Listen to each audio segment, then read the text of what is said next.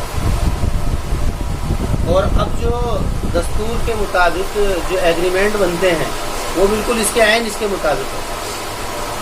اس کے اندر بھی ایک کاغذ ہوتا ہے، سرکاری اسٹامپ پیپر ہوتا ہے، اس کے اندر دونوں کی تحریر ہوتی ہے پیسے لینے دینے کی، اور پیچھے کیا ہے دستخط، اس پہ سرکاری مہر ہوتی ہے. اور اس کی ایک کاپی جو ہے وہ جمع ہوتی ہے گواہ کے پاس، یعنی کہ وکیل کے پاس سرکاری اس میں جمع ہوتی ہے کہ اگر ان دونوں میں، اور دونوں کی کاپی دونوں کو دے دی جاتی ہے، اور ایک کاپی وہاں جمع ہو جاتی ہے، بلکہ ڈیٹ بائی ڈیٹ وہاں ریکارڈ ہوتا ہے. اگر ان دونوں میں سے کوئی بھی گڑبڑ کرے گا تو پولیس اس کے اندر جو ہے وہ کرتی ہے، اقدام کرتی ہے. تو یہ بالکل طریقہ جو ہے اس کے مطابق ہے، قرآن کے مطابق ہے.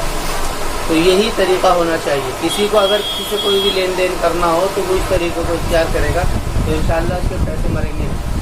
عام طور سے جو پیسے مرتے ہیں وہ اسی لیے مرتے ہیں، کسی کو پیسے دے دیے ایگریمنٹ کرانے، تو ایگریمنٹ کرنا چاہیے، لکھ لینا چاہیے اس کو، اور یہی سب سے اچھا طریقہ یہ ہے کہ وہ اس کو سرکاری جو ہے کاغذات اس کے بنوا دے. 10,000 دے رہا ہے تو بنوا دے. کتنے کے بنیں گے؟ تو 50 200 300 روپے خرچ ہوں گے، اور وہاں پر کیا ہے 10,000 روپے ختم ہو جائیں گے، یا اس کی وجہ سے آپس میں اختلاف ہوگا، وہ پیسے کو منع کرے گا، یہ پیسے کی زبردستی کرے گا، اس کی وجہ سے اختلاف ہوگا، لڑائیاں ہوں گی، بہت سارے معاملے ہو جاتے ہیں. اس لیے قرآن نے ترتیب دی.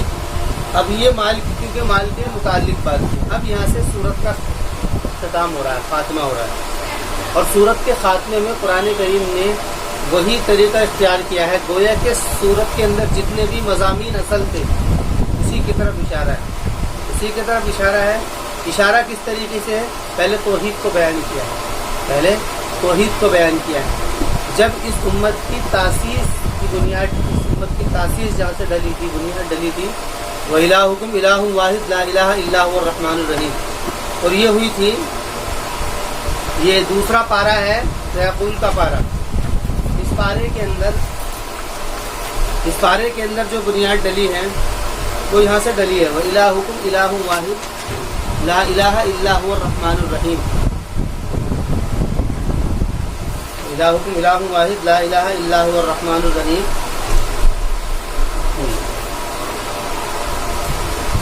یہ ہے وَإِلَٰهُكُمْ إِلَٰهٌ وَاحِدٌ. 163 نمبر آیت سے 163 نمبر آیت سے یہاں سے اس کی تاثیر ڈلی تھی. سورہ بقرہ کی 163 سے یہاں سے مضمون شروع ہوئے، اور یہ پھر چلتے چلتے یہاں تک یہ مضمون آیا. یہاں پر جو شروعات ہوئی تھی وہ بھی توحید سے شروع ہوئی تھی. وَإِلَٰهُكُمْ إِلَٰهٌ وَاحِدٌ لَا إِلَٰهَ إِلَّا هُوَ الرَّحْمَٰنُ الرَّحِيمُ، کہ تمہارا معبود جو ہے وہ ایک ہی ہے، اس کے سوا کوئی معبود نہیں. تو توحید بیان ہوئی تھی. اب جہاں پر خاتمہ ہو رہا ہے وہ بھی توحید پر ہو رہا ہے. کس طریقے سے؟ للہ ما فی السماوات و ما فی الارض، کہ اللہ ہی کے قبضے میں ہے جو کچھ زمین، جو کچھ آسمان اور زمین میں ہے. وَإِن تُبْدُوا مَا فِي أَنفُسِكُمْ، اور اگر تم ظاہر کرو جو تمہارے دل میں ہے، أَوْ تُخْفُوهُ، یا تم چھپاؤ، يُحَاسِبُكُم بِهِ اللَّهُ، کہ اللہ تعالیٰ تم سے اس کا حساب لے لے گا. یعنی سب اللہ تعالیٰ کے پاس ہے. وَيَغْفِرُ لِمَن يَشَاءُ، پھر وہ معاف کر دے گا جس کو چاہے گا، اور عذاب دے گا جس کو چاہے گا.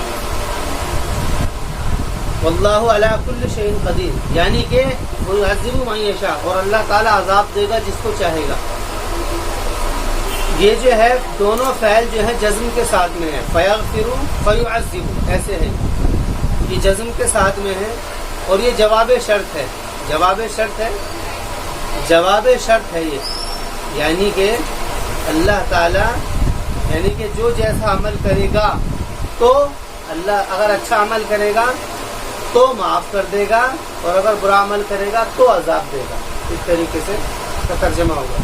واللہ علی کل شیء قدیر، اور اللہ تعالیٰ ہر چیز پر قادر ہے، ان میں سے حساب لینا بھی ہے اور بدلہ دینا بھی ہے، یعنی یہ ساری چیزوں پر اللہ تعالیٰ قادر ہے. اب یہاں سے بات شروع ہو رہی ہے، آمن الرسول بما انزل الیہ من ربہ والمؤمنون. بنیاد ڈلی تھی، اس کے بعد میں وَإِلَٰهُكُمْ إِلَٰهٌ وَاحِدٌ لَا إِلَٰهَ، وہ توحید تھی. توحید کے بعد میں ان کی تشکیل کی گئی تھی اس بنیاد کے اوپر کہ اب تمہیں کہ جو ذمہ داریاں بنی اسرائیل کو دی گئی تھی توحید کے قائم کرنے کی اور اس کا اعلان کرنے کی، تو اس ذمہ داریوں سے تم الگ ہوئے ہو. تو اس ذمہ داری سے الگ ہونے کی وجہ سے تم لوگوں کو ذمہ داری دی جا رہی ہے، یعنی امت محمدیہ کو. اور ذمہ داری دینے کے بعد میں ضابطہ ان کو دیا جا رہا ہے باقاعدہ کہ اب تمہیں اس کام کو کرنا ہے. تو پھر وہی مضمون یہاں پر پھر دوبارہ شروع ہوا ہے. کیسے؟ آمن الرسول، بلکہ گویا کہ اس کو ایسا سمجھو یاد دلایا جا رہا ہے کہ ایمان لائے ہیں، ایمان لایا ہے رسول اس پر جو کہ اس کے اوپر اتارا گیا ہے اس طرف کی طرف. کیونکہ توحید جو ہے راہ حق میں جو جان مال کی قربانی ہے، اس کا ہدف کیا ہے؟ ہدف ہے توحید. وہ ہے نا کہ وَيَكُونُ الدِّينُ كُلُّهُ لِلَّهِ، کہ جان مال کو اس طریقے سے لگاؤ کہ دین سارا کا سارا اللہ کے لیے ہوگا. یہ ہے مسئلہ. فرما رہے ہیں کہ بما انزل الیہ من ربہ والمؤمنون، ایمان لے آئے ہیں، یعنی کہ مان لیا ہے رسولوں نے اس چیز کو جو ان کی طرف نازل کیا گیا ہے ان کے رب کی طرف سے. اور کس نے مان لیا ہے؟ وَمَلَائِكَتِهِ، فرشتوں نے مان لیا ہے. نہیں، ایمان لائے ہیں وہ مومنین، ایک تو رسول نے مان لیا ہے، والمؤمنون اور ایمان والوں نے، یعنی جن لوگوں نے اس کو مانا ان کو مومن کہتے ہیں، مومنین۔ یہاں سے مراد یہی امت محمدیہ ہے، یا وہ جو رسول اکرم علیہ السلام کی جنہوں نے تصدیق کی۔ کل آمن باللہ، ہر ایک ایمان لائے ہیں اللہ پر اور اس کے فرشتوں پر اور اس کی کتابوں پر، اس کے رسولوں پر۔ اصل جو جھگڑا ہوا تھا اس کی بنیاد ہی یہ تھی، یہود نے پہلے فرشتوں کے اوپر ایمان لانا بند کیا، جیسے کہ سورہ بقرہ ہی کے اندر وہ آیت تھی، کل من کان عدوا لجبریل، کہ انہوں نے جبریل سے دشمنی کری اور فرشتوں کو انہوں نے گالی دینی شروع کی۔ فرشتے کیا ہیں؟ اور سب سے پہلے فرشتوں کا ذکر اس لیے کیا ہے کہ نبی اور اللہ تعالیٰ کے درمیان میں واسطہ جو ہوتا ہے وہ فرشتہ ہوتا ہے، کہ اگر اس کے اوپر ایمان نہیں لے کر کے آئے تو پھر بات کیسے سمجھ میں آئے گی آگے۔ تو فرمایا فرشتوں پر اور کتابوں پر، کتابوں سے مراد ساری کتابوں کو ماننا۔ یہود نے کتابوں میں تفریق کی تھی، تورات کو حصہ دیا تھا، باقی ساری کتابوں کو، انجیل کو یا قرآن کو یا جو بھی کتابیں تھیں ان کو سب کو ختم کر دیا تھا، اس لیے کتاب کا لفظ ہے۔ ورسولی ہی، اور رسولوں میں انہوں نے بس موسیٰ علیہ السلام کو مانتے تھے، باقی رسول کو نہیں مانا۔ زکریا کو قتل کیا، یحییٰ کو قتل کیا، حضرت عیسیٰ علیہ السلام کو بھی انہوں نے قتل کیا اپنے گمان کے مطابق۔ یہ سارے کام ان لوگوں نے کیے، اس لیے کہا گیا ہے کہ فرشتوں پر ایمان لاؤ، کتابوں پر لاؤ اور رسولوں پر لاؤ، اور لا نفرق بین احد من رسلی، اور کسی رسول کے درمیان میں کوئی تفریق نہ کی جائے، نہیں تفریق کرتے ہیں ہم کسی رسول کے درمیان، یعنی سب اللہ کے رسول ہے، سب کا ایک ہی کام ہے، اللہ تعالیٰ کی طرف سے فرستادہ ہے۔ اور کہو سمینا و اطعنا، اور یہ کہو کہ ہم نے سن لیا اور ہم نے اطاعت۔ یہ گویا کہ اس کے اوپر رد ہے جو یہود کہا کرتے تھے، کیا سمینا و عصینا، ان کا ایک جملہ نقل ہوا تھا قرآن میں کہ وہ یہ کہتے ہیں کہ سمینا کہ ہم نے سن لیا ہے، وہ عصینا اور ہم نے نافرمانی کر دی۔ اس کے اوپر رد ہے کہ تم ایسے کہو سمینا و اطعنا کہ ہم نے سن لیا ہے اور ہم اب اطاعت کریں گے۔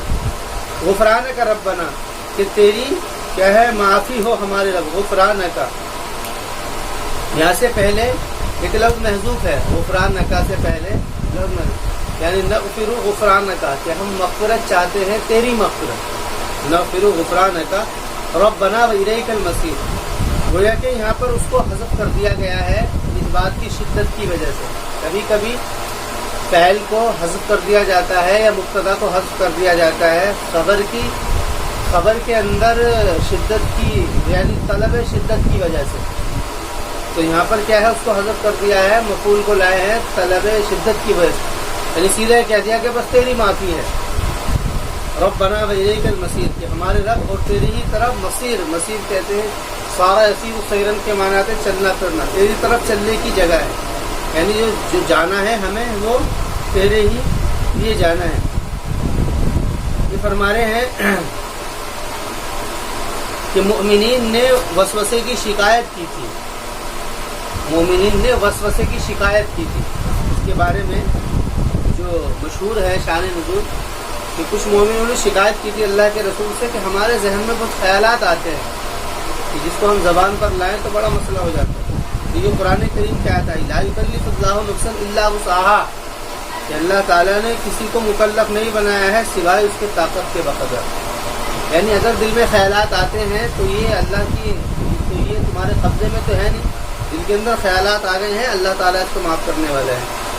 لیکن سیاق و سباق سے اگر دیکھا جائے تو وضاحت ایسے ہوگی کہ کیونکہ مضمون چل رہا ہے اسی کا، تاسیس کا، تو اللہ تعالیٰ فرما رہا ہے کہ یہ جو ہم نے تمہارے پر ذمہ ڈالی ہے، امت محمد سے کہا جا رہا ہے کہ تم ایمان لاؤ کتابوں پر، رسولوں پر، فرشتوں پر، یہ ہم نے تمہارے اوپر، ایسا مت سمجھو کہ ہم نے تمہارے اوپر تم سے زیادہ بوجھ ڈال دیا ہے، ایسا نہیں، بلکہ اللہ تعالیٰ ہر انسان کو اتنا ہی مکلف بناتا ہے جتنی اس کے اندر طاقت ہے۔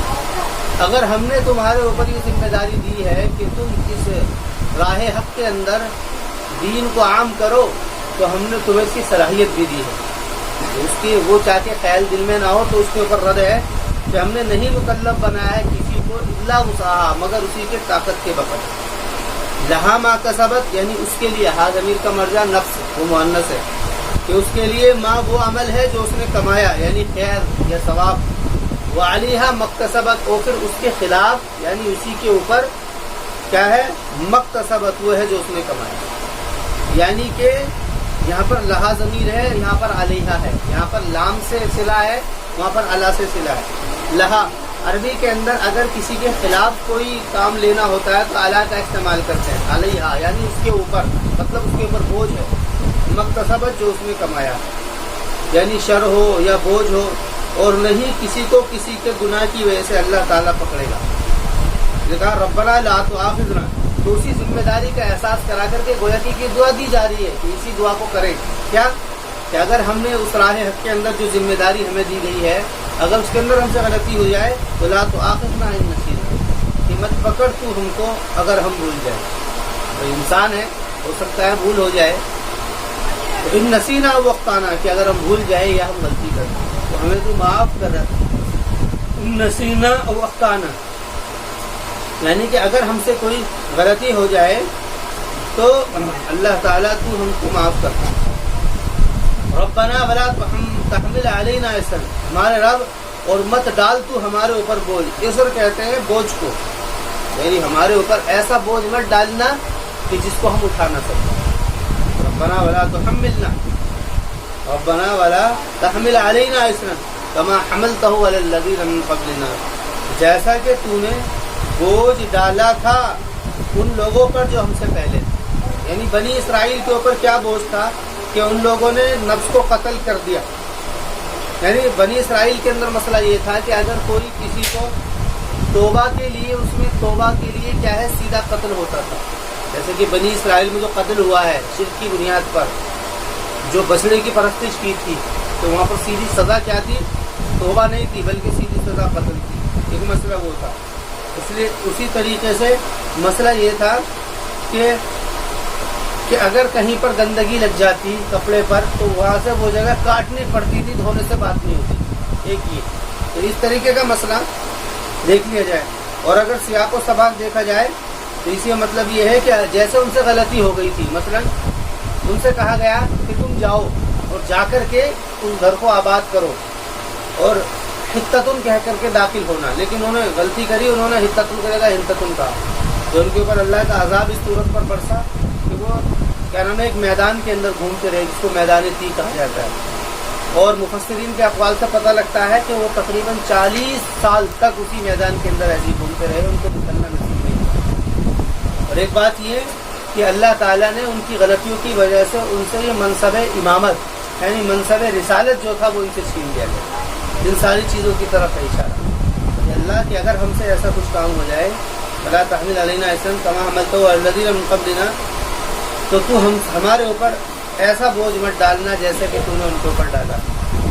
ربنا ولا تحملنا، ہمارے رب مت اٹھا تو ہم کو، مت ڈال تو ہمارے اوپر بوجھ ما لا طاقت لنا بھی، وہ کہ جس کی ہمارے پاس میں کوئی طاقت نہیں، ما لا طاقت لنا بھی یعنی جس کی ہم طاقت نہیں رکھتے ہیں وہ تو ہمارے اوپر مت ڈال۔ واعف عنا، اور ہم کو معاف کر دے، واغفر لنا، اور ہماری مغفرت کرنا، وارحمنا، اور ہمارے اوپر رحم کرنا۔